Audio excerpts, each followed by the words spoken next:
High guys, welcome to day 11. Day 10ला आपण cut beat stitch पाहिली. डे 11ला आपण सिक्वेन्स बीट स्टिच शिकणार आहोत.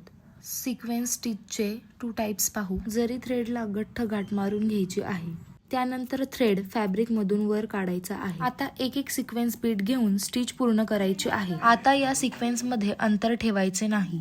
जवळजवळ सिक्वेन्स ऍड करत एक एक लूप तयार करायचा आहे. सिक्वेन्स हे गोल, चमकदार, पातळ प्लेटांसारखे दिसतात. याला टिकली किंवा चमकी असेही बोलतात.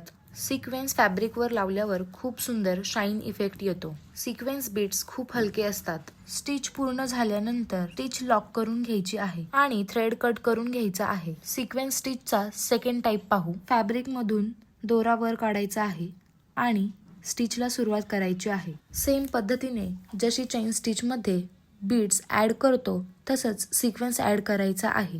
आता एक एक सिक्वेन्स बीट घेऊन स्टिच पूर्ण करायची आहे. पहिल्या सिक्वेन्स स्टिच मध्ये अंतर ठेवायचे आहे. एक एक लूप मध्ये टाईट सिक्वेन्स ऍड करायचा आहे आणि स्टिच कंप्लीट झाल्यानंतर एंड नॉट टाकायचा आहे. तर आज आपण या 2 स्टिच पाहिल्या. डे 12ला आपण आणखी नवीन स्टिच पाहू.